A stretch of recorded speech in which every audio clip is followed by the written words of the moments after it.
नमस्कार दोस्तों, मेरा नाम है गणेश गायकवाड़ और मैं गाड़ी रिपेयर.com से बात कर रहा हूँ। आज हमारे पास ये लैंड रोवर डिस्कवरी आई है। इसमें 3 चीज़ें होनी हैं, जिसमें से पहली जो है वो सर्विस ओवरड्यू है, तो सर्विस करनी है इस गाड़ी की। दूसरा एक प्रॉब्लम है जो कि इसके फ्यूल में पानी दिखा रहा है, और तीसरा इस गाड़ी में रेस्ट्रिक्टेड परफॉर्मेंस का प्रॉब्लम आ रहा है, जिसके बाद गाड़ी जो है 2000 आरपीएम से ऊपर जाना बंद कर देती है। और इससे बचने के लिए वापस गाड़ी को बंद करके फिर शुरू करना पड़ता है, तब जाके गाड़ी नॉर्मलाइज होती है। सबसे पहले हम ये जो प्रॉब्लम्स हैं इनकी जड़ तक जाएंगे और फिर उसे परमानेंटली सॉल्व करेंगे। तो दोस्तों, इस वीडियो में एंड तक बने रहिएगा ये जानने के लिए कि कैसे हम इस गाड़ी की सारी प्रॉब्लम्स को वन बाय वन इसकी जड़ तक जाकर सॉल्व करेंगे।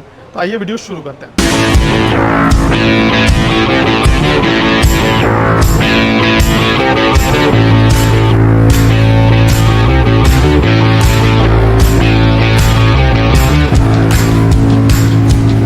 हमारे पास जब भी गाड़ी इस तरीके की प्रॉब्लम्स के लिए आती है तो सबसे पहले हम गाड़ी को स्कैन करते हैं। स्कैन करने के बाद में जो इसकी कॉम्प्रिहेंसिव रिपोर्ट होती है उसको देखते हैं, समझते हैं, और उसके बाद आगे का जो रिपेयर प्लान है वो बनाते हैं। तो इस गाड़ी को हमने स्कैन कर लिया और इसकी रिपोर्ट में हमें वाटर इन फ्यूल का जो एरर कोड है वो दिखा है हमें। साथ ही साथ एयर मास सेंसर से रिलेटेड फॉल्ट भी इसमें हमें नज़र आ रहा है, और कुछ छोटे मोटे फॉल्ट्स और भी हैं जो कि गाड़ी के परफॉर्मेंस से रिलेटेड नहीं है, इसीलिए हम उन्हें एलिमिनेट करेंगे हमारे फोकस से, और जो मेन प्रॉब्लम्स है उन पे फोकस करेंगे। तो आइए इन दोनों इश्यूज़ को देखते हैं। तो सबसे पहले हम इसका जो फ्यूल फिल्टर है वो ओपन करके देखेंगे कि इसमें पानी वगैरह तो नहीं जमा हो गया है, और वो कंफर्म अगर हो जाता है तो उसके बाद में फिर हम आगे का जो एक्शन प्लान है वो बनाएंगे। जैसा कि आप देख पा रहे हैं कि जो फ्यूल फिल्टर से हमने फ्यूल निकाला है उसमें काफ़ी मात्रा में पानी जो है वो उसमें ट्रैप हुआ पड़ा है, जिसकी वजह से ये एरर गाड़ी दे रही थी, और इसका परफॉर्मेंस से भी संबंध हो सकता है। तो इसको सॉल्व करने के लिए हम इसका जो फ्यूल फिल्टर है वो चेंज करेंगे, और इसमें जो सर्विस वाला काम है उसे पूरा एग्जीक्यूट करेंगे। इसके सारे फिल्टर हम चेंज करने वाले हैं। तो ये पार्ट्स हमने ऑर्डर कर दिए जो हमारे पास आ चुके हैं, और अब इसके बाद में हम जो सर्विस वाला काम है उसको कंप्लीट करने के बाद में फिर दोबारा चेक करेंगे कि गाड़ी में ये वाला एरर जो है वो रिपीट हो रहा है या नहीं हो रहा है।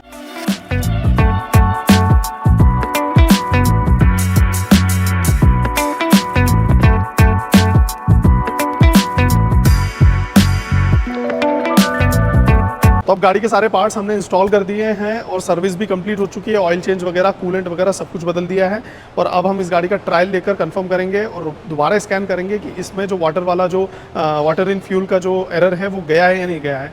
उम्मीद तो है कि चला गया होगा, लेकिन फिर भी इसे चेक करेंगे, क्रॉस चेक करेंगे और फिर ही इसको कन्फर्म करेंगे।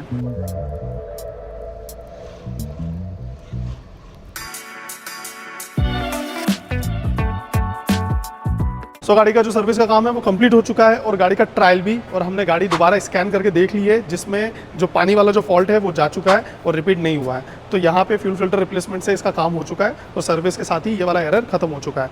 तो अब दूसरा प्रॉब्लम है जो कि रेस्ट्रिक्टेड परफॉर्मेंस वाला इशू है, उसका लिए हमारा डायग्नोसिस अभी भी हम कंटिन्यू करेंगे और देखेंगे कि किसी तरीके का कहीं से कोई प्रॉब्लम तो नहीं है। गाड़ी में इंस्पेक्शन के दौरान हमें पता चला कि इस गाड़ी का इंजन के पीछे साइड में एक वैक्यूम होज लगा होता है, वो फटा हुआ है। जैसा कि आप देख पा रहे हैं कि ये इसका जो एक छोर है वहाँ से ये पाइप पूरे तरीके से फट गया है। अब ये पाइप फटने की वजह से भी ये एरर आ सकता है, इसीलिए हम इस पाइप को जो है रिप्लेस करेंगे, और ये पाइप रिप्लेस करने के बाद में फिर रीचेक करेंगे कि ये वाला जो इशू है वो रिपीट तो नहीं हो रहा है, जो रेस्ट्रिक्टेड परफॉर्मेंस का प्रॉब्लम आ रहा है वो दोबारा तो नहीं आ रहा है। हो सकता है इस पाइप की वजह से ही वो प्रॉब्लम आ रहा हो। तो सबसे पहले तो ये पाइप हम ऑर्डर करेंगे। बहुत आसान नहीं होगा इस पाइप का प्रोक्योरमेंट करना, क्योंकि ये रनिंग आइटम नहीं है, और इसे ये मिल जाए यही बड़ी बात है। तो ये पार्ट हम अब ऑर्डर प्लेस करने जा रहे हैं। तो फाइनली अब हमारे पास ये पार्ट आ चुका है और इसका इंस्टॉलेशन हमने कर दिया है। तो बड़ी मुश्किल से मिल गया है हमें, और इसका जो इंस्टॉलेशन है वो करने के बाद में हम गाड़ी का वापस से ट्रायल लेंगे और देखेंगे कि जो प्रॉब्लम है वो सॉल्व हुआ या नहीं।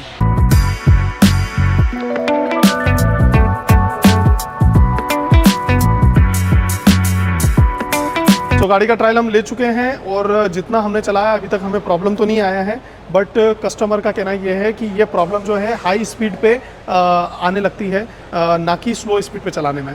क्योंकि ये गाड़ी हमारी नहीं है, इसीलिए इस गाड़ी को हम लोग बहुत ज़्यादा हाई स्पीड पे चलाना अवॉइड करते हैं। इसीलिए हमने कस्टमर से रिक्वेस्ट किया है कि सर आप इस गाड़ी का ट्रायल लीजिए खुद, और उसके बाद हमें बताएं कि ये जो आपका प्रॉब्लम है वो कम्प्लीटली एलिमिनेट हुआ है या नहीं हुआ है।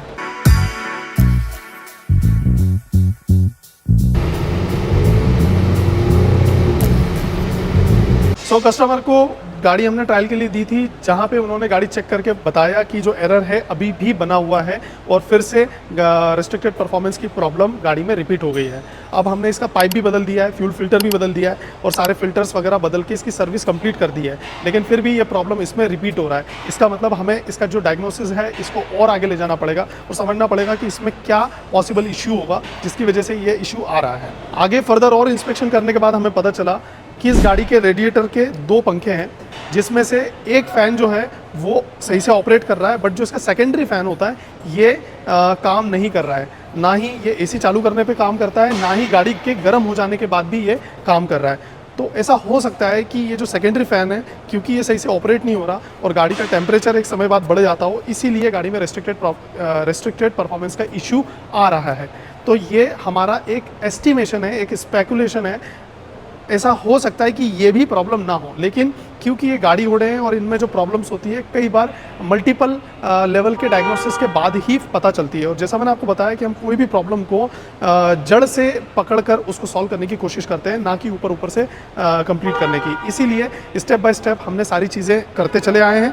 अब हम इसका जो रेडिएटर का जो सेकेंडरी फ़ैन है, जो कि टेक्निकली चलना चाहिए था एसी चालू करने पे या फिर गाड़ी गर्म हो जाने के बाद में, वो अभी काम नहीं कर रहा है। तो अब हम इसका डायग्नोसिस करेंगे और देखेंगे कि ये क्यों नहीं चल रहा है, और इसको रिपेयर करने के बाद फिर से इस गाड़ी का ट्रायल लेंगे, टेस्ट करेंगे कि रेस्ट्रिक्टेड परफॉर्मेंस का एरर आ रहा है या नहीं आ रहा है। तो चलिए इसका डायग्नोसिस आगे बढ़ाते हैं और इसका जो फ़ैन है वो चेक कर लेते हैं। सो इस गाड़ी का जो सेकेंडरी रेडिएटर फ़ैन है, इसका ये फ़ैन तो ख़राब नहीं है। चेक करने के लिए हमने डायरेक्टली बैटरी से इसे पावर दे के चेक किया, तो ये डायरेक्टली बैटरी के पावर से तो चल रहा है, मतलब फ़ैन आपका ख़राब नहीं है। लेकिन इस फ़ैन को जहाँ से सिग्नल आता है चलने के लिए, जो मॉड्यूल होता है, वो मॉड्यूल अब हमें चेक करना पड़ेगा, क्योंकि वहाँ से जो दूसरा प्राइमरी फ़ैन है वो चल रहा है, बट ये सेकेंडरी फ़ैन नहीं चल रहा है। तो ये मॉड्यूल हमें चेक करना पड़ेगा। तो अगला हमारा जो स्टेप डायग्नोसिस का रहेगा वो रहेगा इस मॉड्यूल का इंस्पेक्शन। तो अब हम इसका जो इस पार्ट को ओपन करके चेक करेंगे, और हो सकता है इसका डायग्नोसिस करने के लिए हमें इसका रिप्लेसमेंट पार्ट बुलवाना पड़े और फिर कंफर्म करना पड़े कि ये पार्ट ख़राब है या नहीं, क्योंकि एट द एंड ये एक इलेक्ट्रॉनिक पार्ट है और इसका डायग्नोसिस एक्सटर्नल या फिजिकल मेथड से करना पॉसिबल नहीं होता है। सो हमने जो पार्ट ऑर्डर किया था वो हमारे पास आ चुका है, और इस गाड़ी का ये वाला जो पार्ट था वो 2 पार्ट के ऑप्शंस थे हमारे पास। पहला कि एक इम्पोर्टेड क्वालिटी में मिल रहा था और दूसरा यूज्ड ओरिजिनल पार्ट मिल रहा था। कस्टमर ने हमारे ऊपर छोड़ा कि क्या करना चाहिए, तो हमने उन्हें सजेस्ट किया कि सर इम्पोर्टेड वाले में कोई गारंटी वारंटी है नहीं और क्वालिटी के बारे में हमें भी नहीं पता कि कैसी होगी, इसीलिए हमें ओरिजिनल पे जाना चाहिए। भले ही वो यूज्ड हो फिर भी वो ज़्यादा रिलायबल होगा, और कंपैरेटिवली इंपोर्टेड के ये हमें थोड़ा महंगा ही मिला है, बट हाँ हम इस पर रिलाई कर सकते हैं। और एट द एंड ये एक इलेक्ट्रॉनिक पार्ट है, तो इसमें ओरिजिनल पार्ट ज़्यादा रिलायबल होगा as compared to aftermarket imported part के।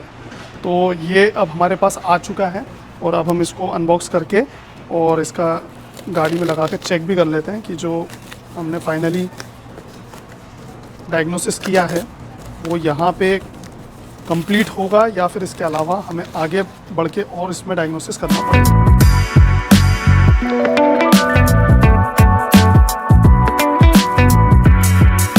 सो ये पार्ट है, ये गाड़ी में से ही निकला हुआ है, ओरिजिनल पार्ट है ये। तो अब इसको लगाकर चलिए इंस्टॉल करके देखते हैं कि क्या रिज़ल्ट आता है।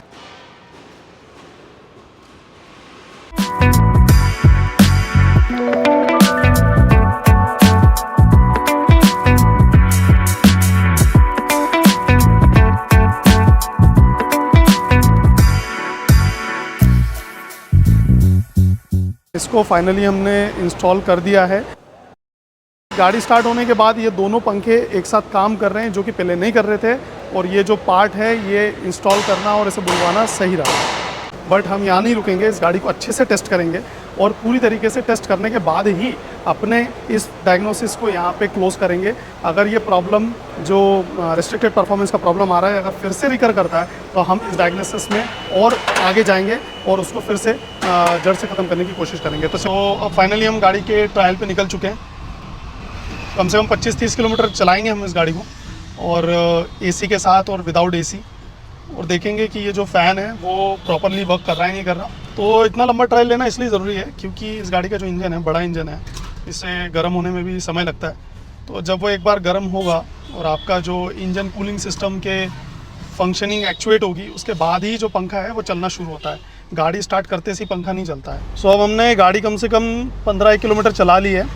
अब मैं एक बार बाहर उतर के चेक कर लेता हूँ कि इसके जो फ़ैन है वो प्रॉपरली काम कर रहे नहीं कर रहे दोनों। हमने इस टाइम पे एसी जो है वो ऑन नहीं किया है, विदाउट एसी हम गाड़ी चला रहे हैं। और जो इसका जो मीटर है, ये मीटर पे तो इसका टेम्परेचर बिल्कुल मेंटेन्ड है सेंटर में, लेकिन हम इसका बोनट ओपन करके जो फ़ैन है वो दोनों ऑपरेट हो रहे नहीं हो रहे ये चेक करेंगे। ठीक है, तो इसके जो दोनों फ़ैन हैं वो प्रॉपरली काम कर रहे हैं, दोनों ही अच्छे से काम कर रहे हैं। और अंदर जो मीटर है उसका टेम्परेचर भी मेंटेन्ड है।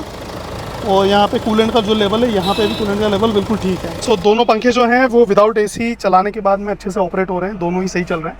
अब हम गाड़ी का जो एसी है वो ऑन कर देते हैं और इसके बाद में विद एसी हम गाड़ी को अच्छे से चेक करेंगे।